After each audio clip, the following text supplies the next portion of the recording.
அக்கா சொடக்கு போட்டு சொல்லிட்டு போயிட்டாங்க.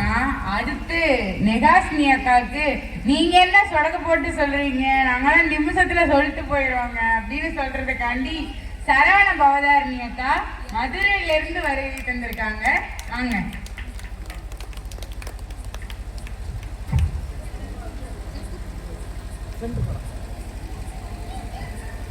ஆத்தாடி மாரியம்மா சொரு ஆக்கி வச்ச வாடியம்மா ஆளாக்கு அரிசிய பாலாக்கு வேண்டாம் தின்னுபட்டு போடியம்மா. இப்படி இந்த முத்து மாரியம்மனையும் அன்போடும் பக்தியோடும் ரசிச்சு அழைச்சது எங்களுடைய அன்றைய கால பாடல்கள் தான் என்று கூறி அம்மன் அருள் பெற்ற நடுவரும் எங்களுக்கே தீர்ப்பளிப்பார் என்ற நம்பிக்கையில் ஒரு ரத்தின சுருக்க இரவு வணக்கத்தை தெரிவித்துக் கொண்டு எனது உரைக்குள் நுழைவது சரவண பவதாரணி. நம்ம நெகாசினி அக்கா சொன்னாங்க, எடுத்தோன்னே சொன்ன வார்த்தை, இங்க அப்பாவியா இருக்கும் ராஜாக்களேன்னு. அவங்க பார்த்தது ராஜாக்களை மட்டும்தான். சதுரங்கத்துல பாத்தீங்கன்னா ராஜாவை விட ராணிக்கு பவர் ஜாஸ்தி. இங்க 3 ராணி உட்கார்ந்து இருக்கோம். கண்டிப்பா எங்க அடியை காப்பாற்றுங்க. நீ கைப்பட ராஜா கவலைப்படாதீங்க ராஜா, என்ன இருந்தாலும் ஆட்டத்தின் உயிர் மூச்சு உங்க கையில தான் இருக்கு. அடியை காப்பாத்தணும் நீங்க தான். எங்க இந்த காலத்து பாட்டு வானவில் மாதிரி பார்க்க கலர் கலரா தான் இருக்கும், ஆனா வர்றதும் தெரியாது போறதும் தெரியாது. ஆனா அந்த காலத்து பாட்டு சூரியன் மாதிரி எப்ப பார்த்தாலும் ஒளி வீசிக்கிட்டே இருக்கும். ஏங்க இந்த காலத்துல இப்ப ஒரு பாட்டு வந்திருக்கோம், அது சுத்துப்பட்டு 18 பட்டியலையும் மாத்தி மாத்தி போட்டு இருக்காங்க. ஆனா நாளைக்கு அது இருந்த இடம் தெரிஞ்சிருக்காம போயிருக்கோம். ஏன்னு கேளுங்க நடுவர் அவர்களே. ஏன்னா இந்த காலத்து பாட்டுல அர்த்தம் இல்ல, அர்த்தம் இருந்தாதான புரியறதுக்கு, புரிஞ்சாதான ரசிக்கிறதுக்கு. ஆனா அந்த காலத்து பாட்டு ஒரு தடவை கேட்டாலே நடு நெஞ்சில நங்கூரம் பஞ்ச மாதிரி நச்சுன்னு நிக்கும். அப்படி இல்ல நிக்காது. அந்த கால பாட்டுலாம் பிடிக்காதா? பிடிச்சா கை தட்டணும். தாத்தா கை தட்டுங்க தாத்தா சொல்றாங்கல்ல தாத்தா, கை தட்டுங்க. இப்படி இல்லாம இந்த காலத்துல ஒரு பாட்டு பாடிருக்காங்க. என்ன பாட்டுன்னு தெரியுமா?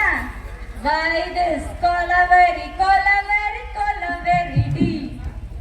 இது என்ன பெரிய தத்துவம்? இதோட ஒரு பெரிய தத்துவமா? டிஸ்டன்ஸ் இல்ல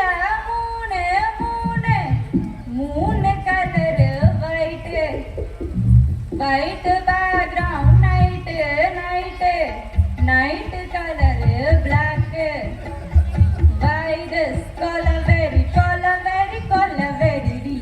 நடுவர் அவர்களை நீங்க கவனிக்கணும்.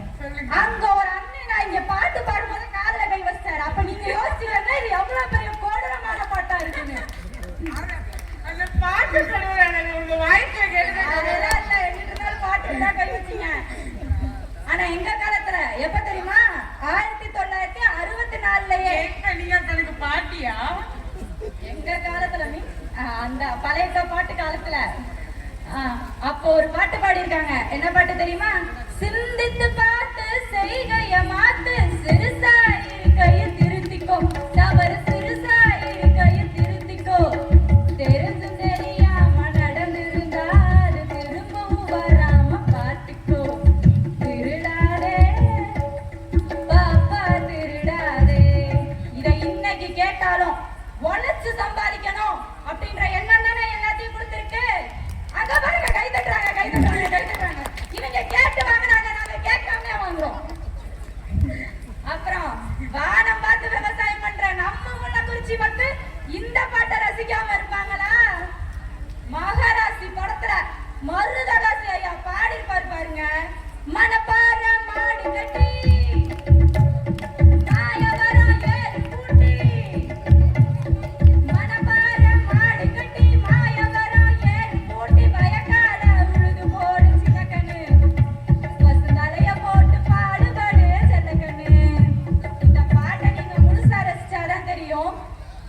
எப்படி வதக்கணும்ன்றதுல தொடங்கி அறுவடை செஞ்சு வியாபாரம் செஞ்சு அந்த உடைச்ச காசை எப்படி எல்லாம் வச்சிருக்கணும்னு முதற்கொண்டு சொல்லிடுவாங்க. அக்கா இப்ப யாரு காலில் கை வைக்கலையா?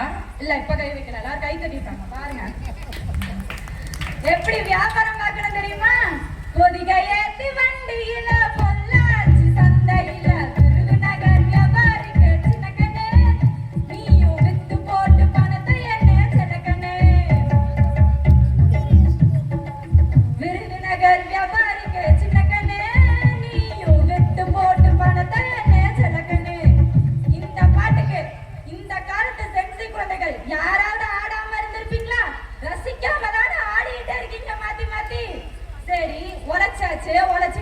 தொடங்கியாச்சு வியாபாரம் பார்த்து.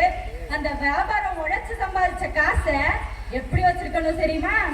சேர்த்த பணத்தை சிக்கனமா செலவு பண்ணு, பக்குவமா அம்மா கையில கொடுத்து போடு சின்ன கண்ணு. அவங்க 600 ஆக்குவாங்க செலக்கண்ணு. ஒரு குடும்பத்துக்கு என்ன தேவை? சாப்பிடுறதுக்கு சாப்பாடு, வீட்டை நிர்வாகம் பண்றதுக்கு ஓரளவுக்கு பொருளாதாரம். இது இரண்டையும் கற்றுக் கொடுத்தது அன்றைய பாடல்கள் என்றால் அதை இன்றும் மக்கள் ரசிக்கிறார்கள் என்றால் இதை விட வேறு என்ன சாட்சி வேண்டும் நடுவர் அவர்களே? சரி, இந்த காலத்திலயும் ஒரு பாட்டு பாடிருக்காங்க. என்ன பாட தெரியுமா? என்னது? வாடி வாடி வாடி வாடி கியூட் பொண்டாட்டி, நான் தாங்க மாட்டேன் தூங்க மாட்டேன் நீ இல்லாட்டி. ஆர்வத்தோடைய பத்தி பாடுற பாட்டாம அதெல்லாம் காதால கேட்க முடியல.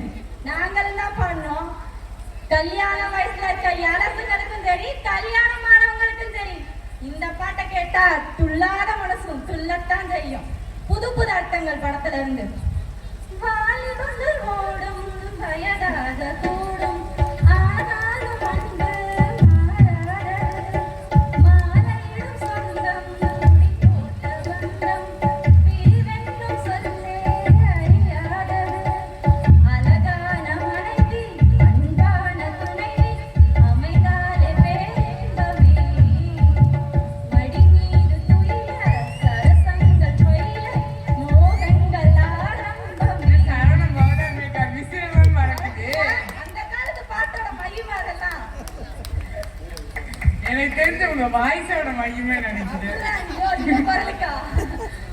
அப்புறம் இப்போ ஒரு ட்ரெண்டிங்னு சொல்லிட்டு தெரியுறீங்க தெரியுமா? உங்க பாட்டு மண்டையில படி பொண்ணு ஏறலடி அழகுல ஒன்ன மிஞ்சால் இல்லடி மினுக்கி நிதாய நெஞ்ச உலுக்கி சிறுக்கி வடிய முட்டை கலக்கி.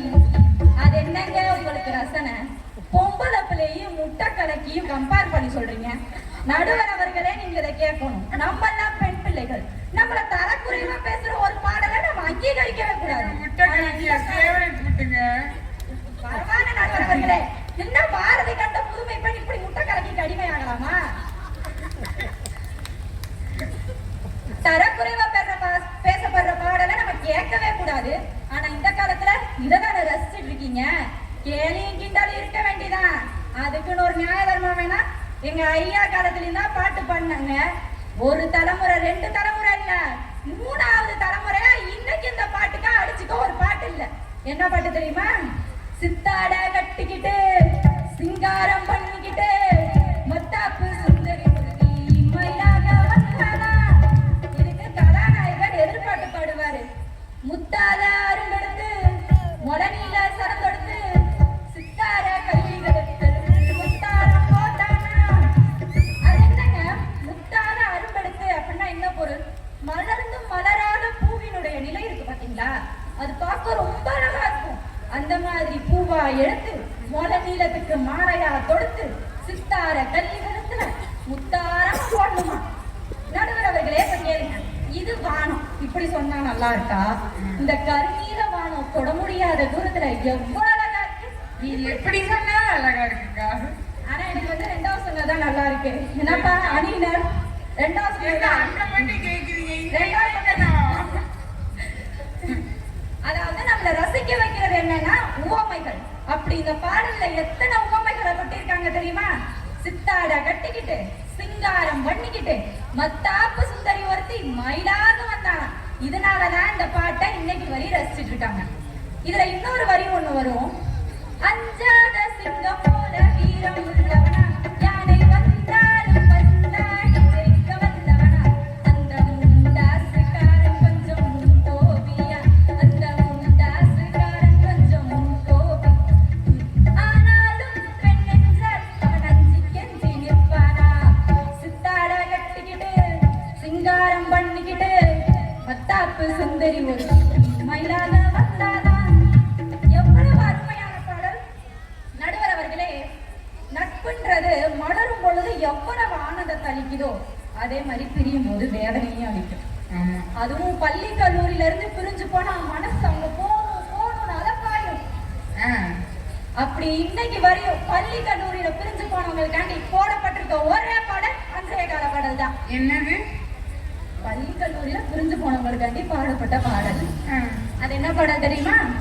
பசுமை நிறைந்த நினைவுகளே, வாடித் தெரிந்த பறவைகளே, அலறி கழித்த தோழர்களே, பறந்து செல்கின்றோம், நாம் பிரிந்து செல்கின்றோம். எந்த ஊரில், எந்த நாட்டில், எங்கு காண்போமோ இந்த அழகை, எந்த வெளியில் கொண்டு செல்வோமோ. இதை நினைக்கும் போதெல்லாம் பழைய ஃப்ரெண்ட்ஸோட நினைப்பு தானே நமக்கு வருது. அது மட்டும் இல்ல, நம்ம நெஹாசினி அக்கா என்ன சொன்னாங்க? குறுந்தொகையில இருந்து வர்ற பாடல் சொன்னாங்க. நாங்க உங்க பாட்டுக்கு கை தூக்கல, நாங்க அன்றைய காலத்து பாடல்கள்னா இப்ப எங்களுக்கு செம்மொழியான தமிழ் மொழி பாடல்களும் தெரிஞ்சிருக்கோம். அந்த வகையில தான் குறுந்தொகை பாடல் எங்களுக்கு கை பிடிக்கும்னு கை தூக்கணும். நீங்க அதை மாத்தி உங்களுக்கு எப்படியோ கை தூக்குவீங்கல்ல, அதான் குறுந்தொகை பாடலுக்கு கை தூக்கணுங்க. நெகாசினி அக்கா பாட்டு கை தூக்கல. எத்தனாவது பாடல்ல கேக்குறாங்க சொல்லுங்க. அது வந்து நிறைய பாடல் படிச்சதுனால எங்களுக்கு வந்து குழம்பிடுச்சு. அப்படிங்க நானே உனக்கே தெரியாது. குறுந்தொகை மட்டும் படிக்கலங்க. திருமுருகாற்றுப்படை, பொருநாராற்றுப்படை, 10 பாட்டு, ஒரு பாட்டு சொல்லுங்க பாப்போம். இப்போதைக்கு நேரம் இல்ல, நான் முடிக்கணும். அப்பதான் அடியினர் பேச முடியும். இன்னைக்கு வரையும் அண்ணன் தம்பிக்கா, அண்ணன் தங்கச்சிக்காண்டி போடப்படுற ஒரே பாட்டு. நீங்க எத்தனை தான் சொல்லுங்க, உன் கூடவே பிறக்கணும் அப்படின்னு பாடினாலும் அதுக்கெல்லாம் முன்னாடியே நாங்க பாடிட்டோம். அண்ணன் தங்கச்சிக்கு பாடினது, அப்பா மகனுக்கு பாடினது, அம்மா பொண்ணுக்கு பாடினது, இப்படி எல்லா உறவுகளையும் சங்கமிக்கிற ஒரே பாடல் என்ன தெரியுமா? என்னது? பாசமலர் படத்துல மலர்ந்தும் மலராத பாதி மலர் போல வளரும் கிளி வண்ணமே, வந்து விடிந்தும் விடியாத காலை பொழுதாக வளர்ந்த கலை எண்ணமே. எப்படிப்பட்ட பாட்டு! இன்னைக்கு அண்ணன் தங்கச்சி பாட்டுனா உங்களுக்கு இதான ஞாபகம் வரும். அப்புறம் இன்னொன்னு நடுவர் அவர்களே, நான் இன்னைக்கு பஸ்ல வந்துட்டு இருக்கேன் மதுரையில இருந்து. அப்ப ஒரு பாட்டு திருவிழாலாம் விட்டுட்டு இங்க வந்திருக்கீங்க. கேளுங்க, சித்திர திருவிழால அவ்வளவு அழகழகான பாட்டு, பழைய பாட்டு போடுறாங்க. இப்பதான் ஞாபகம் வருது. பஸ்ல வந்துட்டு இருந்தீங்க, அதை விட்டுட்டீங்க. அதை நம்ம இதை முடிச்சுட்டு அங்க போவோம். எங்க ஊர் மதுரை ஜில்லா சித்திர திருவிழா அப்ப ஒரு 3 பாட்டு சலிக்காம போடுவாங்க. அந்த போடுற பாட்டனா நாங்க சலிக்காம ரசிச்சுட்டே இருப்போம். அப்படி அந்த 3 பாட்டும் அந்த காலத்து பாட்டு தான் நடுவர் அவர்களே. என்ன 3 பாட்டு? மொதல் பாட்டு, பல்லாக்கு குதிரையில பவனி வரும் மீனாட்சி, பாண்டியரு சக்கரிடம் பாசம் வச்ச ராசாத்தி. இன்னொரு பாட்டு, சித்திர கொடி பறக்கும் கத்திரி வெயில் அடிக்கும் மதுரா அழகு மதுரா, சுத்தியும் சனம் இருக்கும் முத்துர பதிக்க வரும் குதிரா அழகு குதிரா. அடுத்த பாட்டு, வராரு வராரு அழகர் வராரு. சலிக்காம ரசிச்சுட்டே இருக்கும். இப்ப நாங்க பஸ் கடைக்கு போவோம். பஸ்ல நான் வந்துட்டு இருக்கப்ப ஒரு பாட்டு போட்டாங்க. என்ன பாட்டு? அந்த பாட்டுக்கு நீங்க அர்த்தம் சொன்னாலும் சரி, இல்ல எதிரடியில பேச வர்றவங்க அர்த்தம் சொன்னாலும் சரி. என்ன பாட்டு தெரியுமா? எங்களுக்கே டாஸ்கா? அட்ரா அட்ரா நாக்கு முக்கா நாக்கு முக்கா நாக்கு முக்கா, இப்படி ஒரு பாட்டு. இதுக்கு அர்த்தம் எனக்கு எந்த அகராதியும் தெரியல. உங்களுக்கு தெரிஞ்சாலோ எதிரணிக்கு தெரிஞ்சாலோ தயவு செய்து பதில் பாடல் கொடுத்து விட்டு உங்களது உரையை துவங்கலாம். அடுத்து யாருக்கா தெரியுமாப்பா என்ன அர்த்தம்னு? அவனுக்கு தெரியாது. வாங்க நான் முடிச்சுக்கிறேன் என்னோட உரைய. இது என்னங்க, இது அநியாயமா இருக்கீங்க. எங்க பாட்டுல கொண்டு வர முடியாதது நகைச்சுவை. ஆனாலும் எங்க பாட்டுல அதையும் கொண்டு வந்து நிறுத்திடுவோம். எப்படி தெரியுமா? ஆட்டுக்குட்டி முட்டை இட்டு கோழி குஞ்சு வந்ததுன்னு, யானை குஞ்சு சொல்ல கேட்டு பூனை குஞ்சு சொன்னதுண்டு. இந்த பாடலை கேட்டா எல்லாரும் சிரிக்கிறீங்கல்ல? இந்த மாதிரி நகைச்சுவை, சந்தோஷம், இன்பம், துன்பம், மகிழ்ச்சி, வலி, பாசத்துக்கு பாசம், நேசத்துக்கு நேசம், இப்படி எல்லாமே வந்துட்டது அன்றைய காலத்து பாடல்கள் தான். அதனால்தான் மக்கள் இன்று வரை அன்றைய காலத்து பாடல்களை ரசித்துக் கொண்டிருக்கிறார்கள் என்று கூறி நான் பாடின பாட்டு